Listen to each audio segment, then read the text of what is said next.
Podcasting is always going to be a long game, especially if you don't have a large audience to begin with. Podcasting isn't an overnight success, no matter what you may read about some podcasters. It is, though, a beautiful platform to share your message on a consistent basis. You need to put in the work to see the results so that you can easily podcast. And that's why so many people start, but not very many last.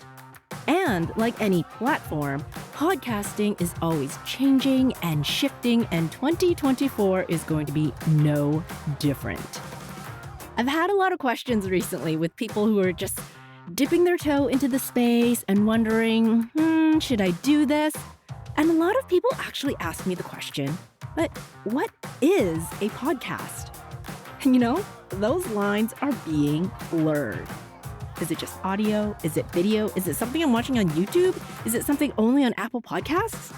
It could get quite confusing. So yeah, what is a podcast? And how do we make it a success for us to continually create episodes so that our listeners can fall in love with us?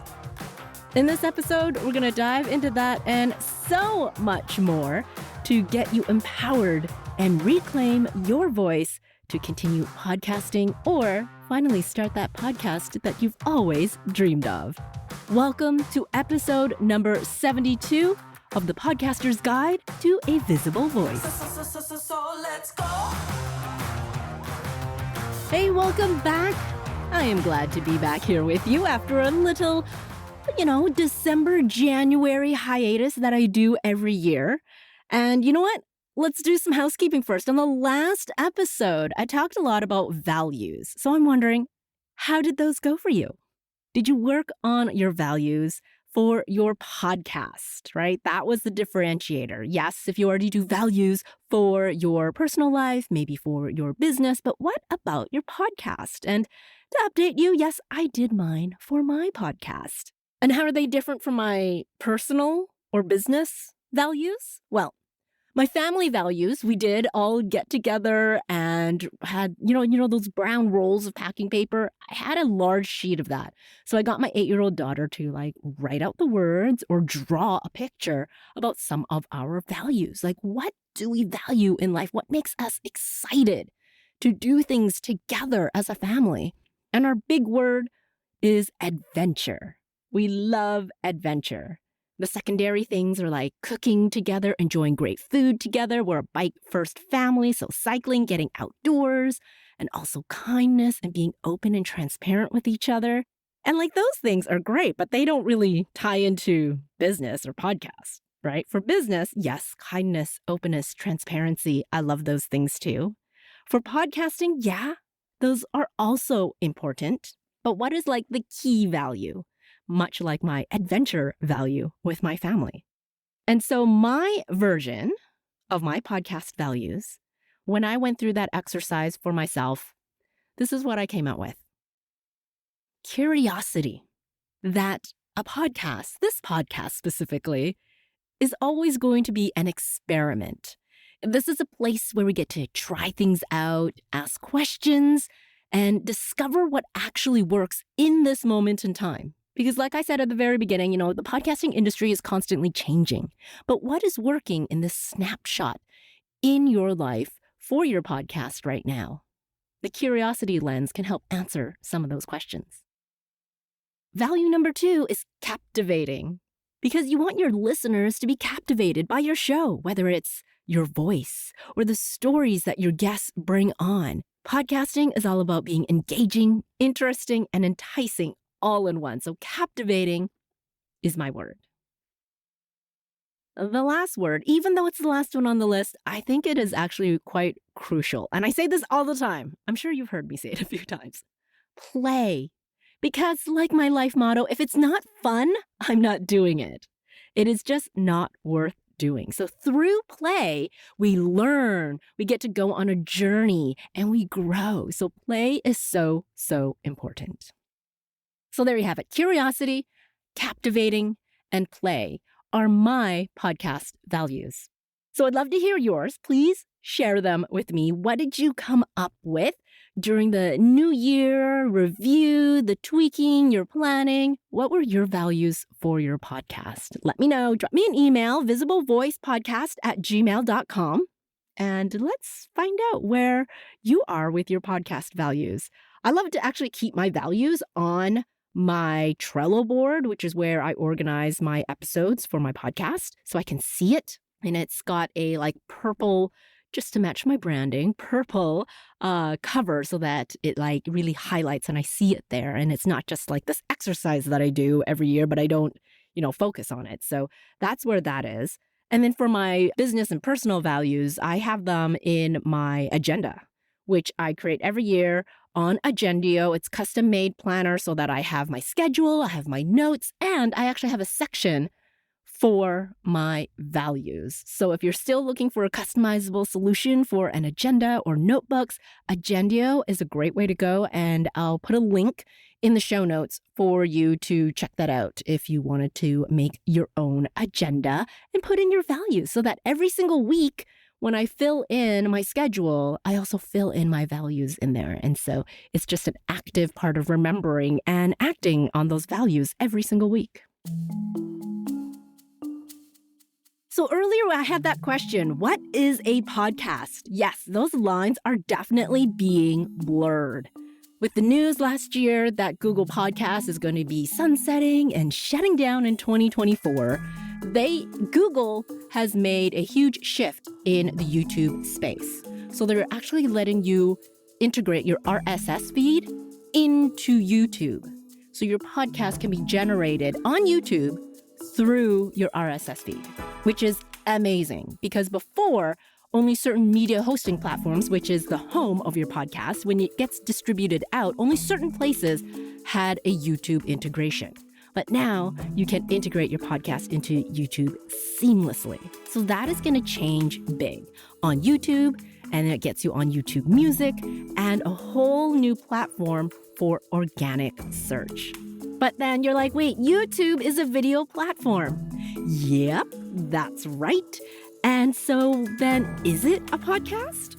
Because what have I been always saying? Oh yeah, it's an audio only first platform, but yes, it still is audio first.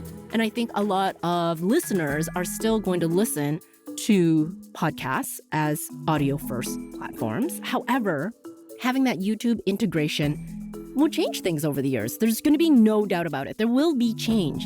So then what really does define a podcast? A podcast, in my eyes, still is defined by that RSS feed. Because if you need to close your show, you want to sell your show, you want to move your show to another platform, it is that RSS feed that you own and that you move.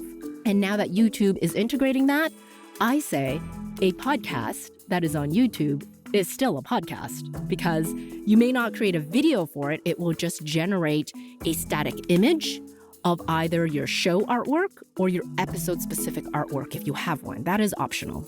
And that is what's populated as the visual aspect on YouTube. So it still is a podcast. But then there's also people who say, well, what about the show that I watch on YouTube? I'm like, okay, so why do you think it's a podcast? And they're like, well, because I can see the microphone. There's two people talking. That's a podcast, right? And the interesting thing is there is research to back this up. Sounds Profitable did some research. They have an article called Sound You Can See, Podcasting's Video Dilemma. I'll link to that in the show notes. But essentially, what it's saying is that they found out a podcast is what people are calling it. There are YouTube shows people are calling a podcast because, yes, there are the mics and the guests. Like they were saying in the article, if it looks like a duck, sounds like a duck, it must be a podcast. I love that. So no matter what the industry itself wants to call things, whatever the consumers, the people, the listeners are calling it, it is what it is.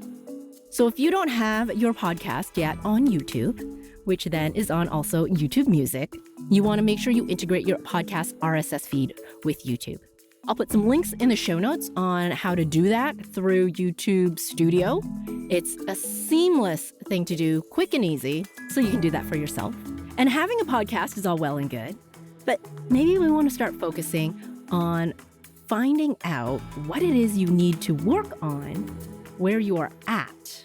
If you want to grow your show, yes, adding your podcast to YouTube can help with that. But it doesn't matter where your podcast is playing if the content itself, the message that you have, isn't one of my values, captivating. If it's not captivating, people are not going to come back and listen. So if you want people to come back to listen, it really is about sharing your message through your voice and using your voice to its fullest potential. Because it's not about the actual words you use.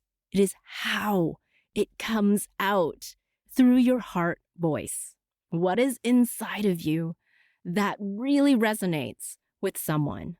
That to the core, it is an emotional thing. What are you trying to do to your listener here? I always ask the question, how do you want your listener to feel?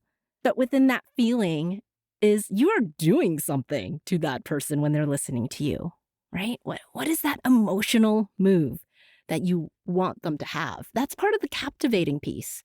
And so I want to expand upon this because it doesn't matter if you're going to be on YouTube. It doesn't matter if it's an audio-only podcast. However you are sharing your message, it is still done through your voice.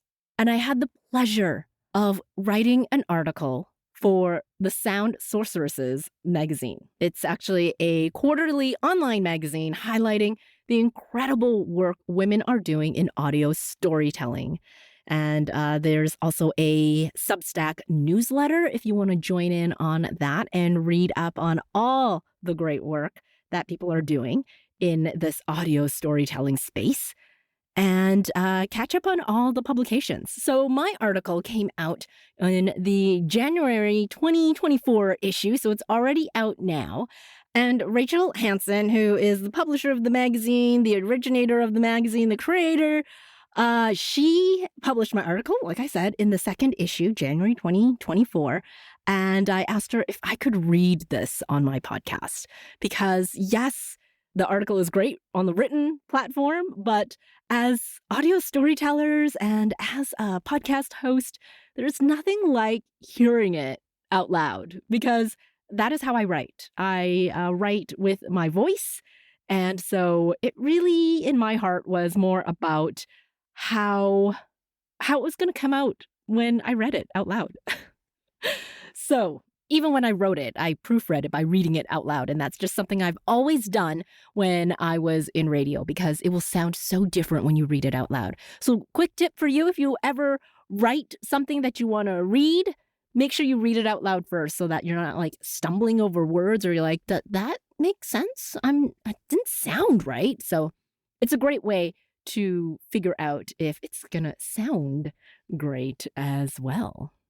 And definitely check out the whole magazine because there's some amazing articles on here as well about celebrating a century of sound and Foley work as well, which is sort of like making the sound effects yourself. So creating that sound for your podcast. There's some amazing articles in here. So make sure you check out the Sound Sorceresses magazine and their Substack newsletter. So I'll put all of those links in the show notes.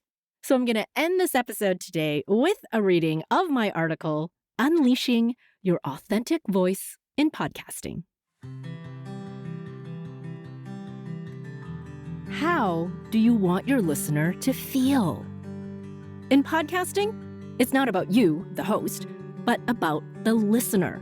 So why is it that our voices get policed and criticized, not just by those listening, but also by ourselves with self-judgment?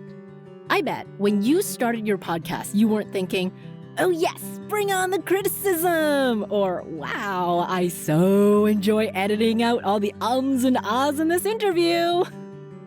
So where did we land as a society that how one person speaks is good speech, while others are bad?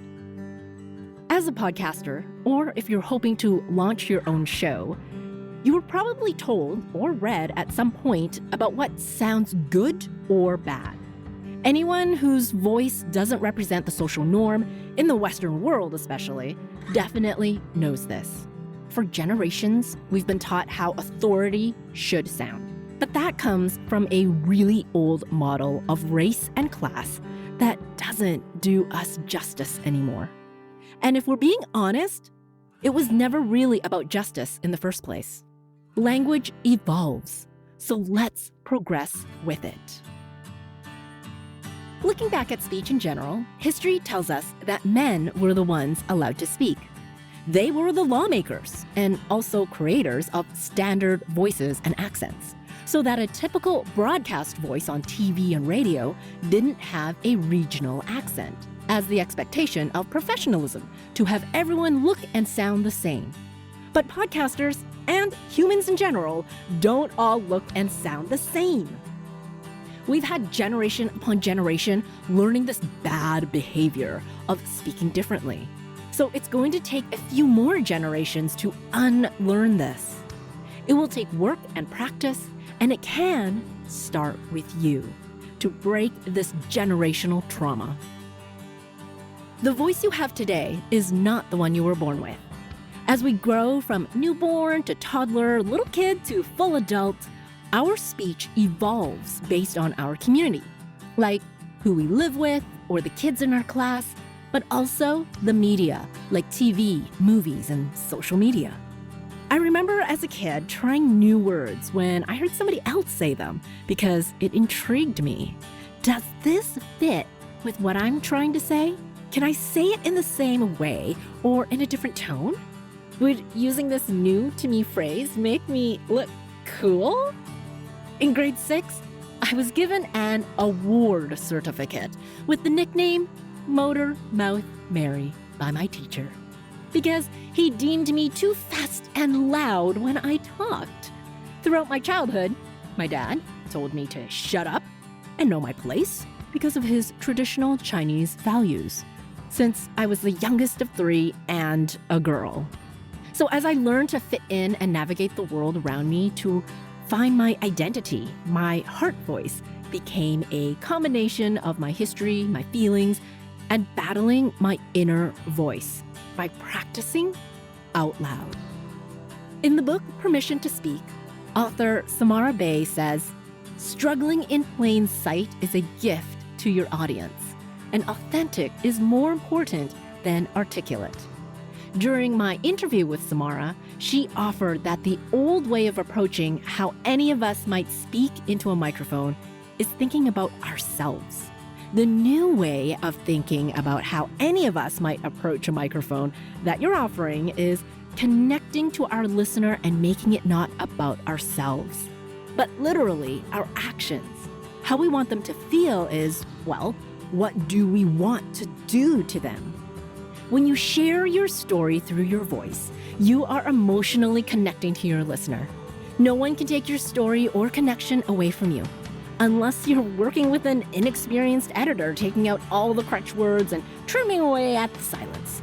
AI has played a huge role in recent years, essentially telling us that, like, I guess, kind of, and other filler words are all bad. So they'll magically remove them all with a touch of a button. Oh wow, what joy! Insert your favorite magic wand sound effect here! On the flip side, the idea that we have to take these words out of our vocabulary to sound quote-unquote professional has devastating effects. Have you ever thought that the ums and ahs all have a job? In podcasting, it can actually shift a whole conversation when they are taken out. For example, in a transcript, you might read, "Oh, yeah, I think you might want to see a therapist." When you look at that sentence word for word, the biases in your brain, and Grammarly, if we're being honest these days, are screaming at you that that is wrong. A correct edit would read, "You might want to see a therapist." But even if you could edit the audio enough to make that happen and not sound like a truncated robot, you have taken out the nuance. The underlying message of the word "like" is used as a discourse marker to convey approximately, or for you to express in this way, as a means of connection. It may be that the person who said it was indicating that they didn't want to sound like an expert, So they're using like as a form of illustration. Crutch words aren't filler words at all. They all have jobs. If you want to dive deeper, listen to my episode with Alexandra Darcy, a professor of linguistics and the director of the Sociolinguistics Research Lab at the University of Victoria, where she debunks the myth that filler words are bad. Alexandra reveals that a speaker wants to sound more friendly and unintimidating by providing a suggestion versus giving an order. Imagine hearing the line, "You might want to see a therapist," from someone who's demanding or authoritative. You lose the tones of care and warmth. We want care and warmth. Without them, we are bossy, cold, or, as we may have been told before, bitchy. Audio editing needs a human touch and a feminine touch. And I'm not talking strictly about gender, but when audio is edited from someone who is not part of the dominant speech patterns, something new is created. Or dare I say, something important is saved. This is especially true in podcasting when a lot of shows consist of interviews. Whether they are cut up in a narrative or a straight-up interview-style show, are words spoken out loud in real time from our innermost thoughts, feelings, and emotions. Podcasting is an intimate platform to connect emotionally with your listener while having a conversation is to not memorize or pre-program messages to regurgitate. These emotional moments cannot be edited out. Without them, you lose nuance and a whole culture of representation for the current way of speech and language. Women, young girls, and those who don't see themselves in regular media are listening, needing to hear themselves in you. Your voice is on a journey, developed through perfect imperfection. You have permission to be yourself behind the mic. Stop thinking and start feeling. So whoever edits your podcast, especially if it's yourself and you have to edit your own voice, they can feel along with you to truly showcase your message and what you stand for. Because what we're really doing is speaking in a modern language and being leaders in language and speech. Even if you stumble, you stumble along the way.